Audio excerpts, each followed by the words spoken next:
let me describe research that is never done. It's totally ignored and is a key to understanding prevention for children before they start wearing A- lens. Medicine researches those things which make them comfortable, understandably. That's her medical office. I agree with that.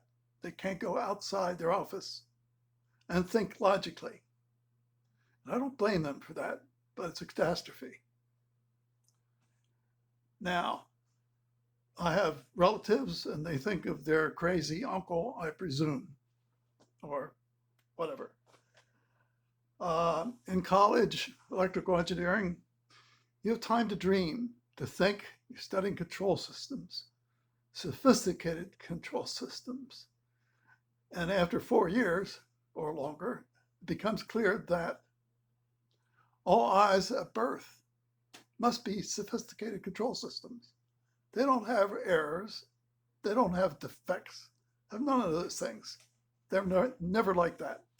Primate eyes. But this is never studied or taken seriously in optometry for many reasons. And I'm thinking in college, it's like 27 years old. I'm wondering, what do optometrists think about? And my impression was that the public's so ignorant that it isn't possible to change anything. Even the most dedicated optometrists can't change because we're intimidated by medical people, and then we do not listen, and then they do not want to understand. And that's ignorance. My ignorance as a child, certainly. Certainly my bad habits. Nobody's fault, but we've got to learn. And some of this is, of course, Rupert Wong's learning, understanding, prevention when your kids have 20/20. If we can't learn that, we're going to repeat this cycle endlessly. So when I contacted Raphaelson, I think it was in Dayton, Ohio, I had no idea what would be there. I mean, prevention could be seen as a scam and would be seen as a scam since it doesn't produce results. And we all want results of a minus lens. So that was a level of frustration for me, but I accept it. I blame myself. Helping a child with this is virtually impossible, so don't argue about it. But here's what Raphaelson, he's looking at this for 34 years. And he has his own ideas, of course. And so he decides to write books and pamphlets. And since 1935, to find ways and means to prevent. And he had the time to do it, and the curiosity and the tough shell to withstand criticism. So he wrote these books. And my father and I went and talked to him, and I had no idea. My only idea was that all eyes' dynamic system means that it could be prevented before you start doing much of that, and reverse it before you start wearing A- lens. And so I looked at data. I have friends who are in medicine and optometry, and they all won't talk about it because they know in a way they're partly responsible. And they don't want to acknowledge the basic science of the eye, that as you measure it, all eyes are dynamic systems. Look at the primate data, and you'll find that no optometrist will look at the primate data as a refractive state, nothing else other than that. So I only see prevention as being possible at the threshold when you make the measurements. And I'll show you how to do that. Refractive state yourself using an electronic Snellen, not an optometrist using a retinoscope.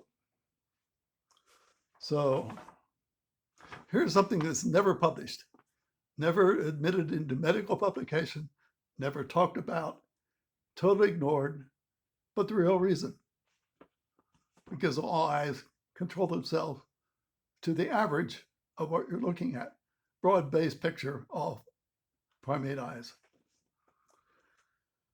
And this immediately creates an anger in optometrists. They don't want to hear about it. No, it's not true. Oh, that can't be true. We're taught, we have 4 years in optometry school, so we know everything. We got a doctorate in optometry, so we know everything. So you've got to be wrong. It doesn't matter what the primate data shows when you talk about the dynamic, fundamental eye, while you still have 20/20. So here's the picture. And of course, kids will start reading it, let's say 20 inches, and then the nose comes down. And they're reading at 4 inches. 4 inches of accommodation, it's minus 10 diopters. You do that to primate eyes, and they all go down.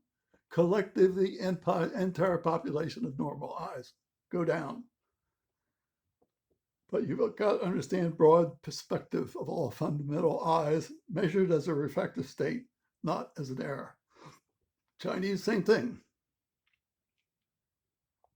Until the parents are willing to stop the child from doing that, you have a lot of incredible amounts of myopia. And each one of these kids, after about 2 years, will be down to minus 1 diopter. And so what do? Oh, I got to fix it with a minus lens of minus 1 diopter. And everybody says, oh, isn't that great? The kids can see, the kids see crystal clarity. And he goes back to doing this, wearing a minus 1 diopter. As a control system, you know what's going to happen. He'll go down about 1 diopter per year, if not faster. Rupa Wong points this out, but she doesn't talk about this. She should, not required. It's up to the parents to understand it and stop this. There's many ways to stop it, but the parents must want to do it. There's no medical program, policy, discussion with whoever allowed this to be discussed. Yet this is the entire reason. This is Joey Allen, who had Game Boy. Same thing happened to me, happened to him. Nobody's at fault. But until you stop the kid doing Game Boy, you're going to have a 6 diopter myopic Joey Allen. So Jacob Raphaelson deserves sainthood, but he's Jewish. But something on that order. He had a unique mind. He was taught box camera. Draw a box camera, and then you know everything. The ignorance of the public is such that they are taught box cameras. They draw lines, raise the light through a box camera, and then they know everything. They have perfect knowledge. They know absolutely nothing about the dynamic behavior of the eye, where you're measuring the eye's refractive state using electronic Snellen and great personal resolve. My relatives didn't have to do this. They didn't do what I did. So tennis and keeping your eyes at 20 inches, and the refractive state would measure positive. I've not asked them to actually measure it, but I wouldn't hesitate to do that if they got down to 20/40. I think by then they would have done the right thing for themselves, which is self-measurement. A positive refractive state, as I measure it, is extremely valuable. Prevents you from entering myopia. That's with a electronic Snellen and test lenses. But until we're all willing to separate medicine from the ignorance of the public, I don't see any future at all. Only Raphaelson discovered a book where they started kids in using a plus lens, and they started becoming successful. if they were been engineers who understood the problem as a control system, I'm certain they would have succeeded. But these were people that were average and no interest. You're not successful people who are average and no interest. That ends all prevention everywhere for everyone. So that's what I got out of Raphaelson. I could just walk away from it. In some ways, that would have been wise. I would have saved myself a lot of trouble. And I couldn't walk away from the responsibility as a control system engineer to at least attempt to help my relatives understand the only real choice they had, which was personal measurements, great resolve, and persistence that has to be incredible to be successful. Add your own commentaries. I have a lot of subscribers. I have absolutely no idea who they are except Musk, Elon Musk. I regret my habits. Going down to 8 doctors is not fun. It's a disaster. But it all came from doing that. Unrestrained, unrestricted. And you can't really say that's a medical problem. It's a personal control problem by the parents. Until that takes place, there's no possibility of any future for anyone, except for pilots who would have the motivation, who would make the measurements themselves exactly as I am doing them when they're 2040. And everything I see blocks me from doing exactly that. So who is responsible? Who really is? Add your own commentary, and thank you.